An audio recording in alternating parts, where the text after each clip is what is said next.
ఈరోజు చంద్రబాబు కాన్ఫరెన్స్లో నిలిపేయడం జరిగింది. దానికి కానీ పోలీస్ అధికారులు కూడా పర్మిషన్ జిల్లా అధ్యక్షులైనటువంటి అనంతైన ప్రవీణ్ గారికి వాళ్ళు పర్మిషన్ ఇచ్చిన దాంట్లో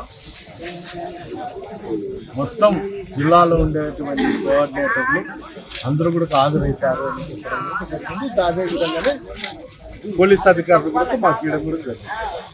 తీరా ఈరోజు నేను తాడిపట్టుకోవాలని ప్రయత్నించినప్పుడు వాళ్ళు అడ్డుకుంటారు. ఎందుకు అడ్డుకుంటారు అని అడిగితే లాండ్ ఆర్డర్ ప్రాబ్లం అని చెప్తారు. 14 నెలలు అయితే అంటే పోలీస్ అధికారులు ఉండేది లాండ్ ఆర్డర్ ప్రాబ్లం కాపాడేకే కాదా అనేది నాకు. రెండోది, ఎప్పుడు జేసీ ప్రభాకర్ రెడ్డి నేను అడ్డుకుంటా అని చెప్పినప్పుడల్లా పోలీసులు అడ్డుకుంటారు తప్ప జేసీ అనుచరులు కానీ జేసీ కానీ ఎవరు కూడా ఒక్క రోజు కూడా అడ్డుకునే ప్రయత్నం కూడా చేయడం లేదు. అతను ఏం చెప్తాడంటే పొద్దున్నే మెసేజ్ పెడతారు, కార్యకర్తలు అందరూ ఇంటికాడికి రావాలా బ్రేక్ఫాస్ట్ పెడతాండాము అని. అది పెడతానే మన వాళ్ళంతా అలర్ట్ అవుతారు పోలీస్ అధికారులు, మీరు రాకూడదు రాకూడదు రాకూడదు. ఈ లాండ్ ఆర్డర్ ప్రాబ్లం ఇద్దరు ఉంటే వస్తుంది అని చెప్తాను. నేను బయట ఉన్నా ఆడ వస్తాను.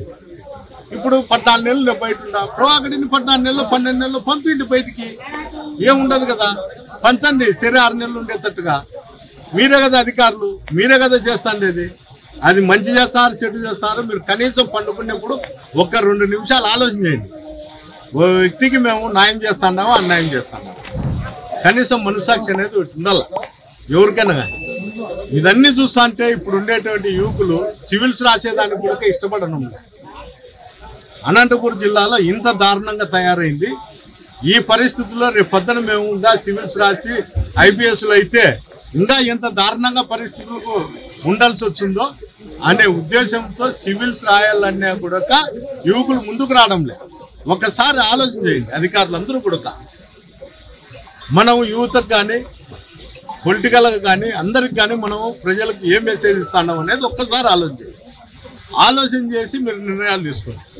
ఎవడో మున్సిపల్ చైర్మన్ చెప్తే మీరు పాటించుకుంటే ఇది చాలా దారుణమైన పరిస్థితి. ఎప్పుడైనా కానీ తిరుగుబాటు అనేది ఈ విధంగానే వస్తుంది.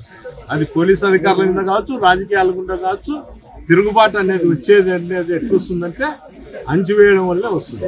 ఆ తిరుగుబాటు వచ్చినప్పుడు ఎవరు ఏం చేయలేరు. మీరు పెడితే 4 కేసులు పెడతారు, 4 గేట్లు కొడతారు. మీరు మళ్ళా కొత్తగా ఒకటి సోజ్ అని పెట్టింటారు, రాయలసీమలో ఎక్కడ లేదు, అనంతపురంలో దాంతో తీసుకొని 4 గేట్లు కొడతారు, ఏదో ఒకటి ఒప్పించారు, కేసులు పెడతారు. ఈ కేసులకు దీనిలకు ఎవరు భయపడే వాళ్ళు లేరు. అందరూ కూడా గట్టి భద్రతతోనే మా కార్యకర్తల నాయకులు ఉన్నారు. ఏదో రోజు ఫేస్ చేయాల్సింది తప్పదు. ఇంత అంచవేది ధోరణి ఎవరు కూడా సహించరు. బద్దలు లేచి మన పిల్లల్ని తిడతా కొడతా అంటే వాడు ఇంటి నుండి బట్టలు పెట్టుకొని పోతారు. అలాంటిది రాజకీయ నాయకులు, చైతన్యవంతం ఉండేటువంటి మండలాలు, చైతన్యవంతం ఉండేటువంటి కాన్స్టిట్యూన్సీలు, దాంట్లో ఎంతో మంది కమ్యూనిస్టులు ఉన్నారు, మంచి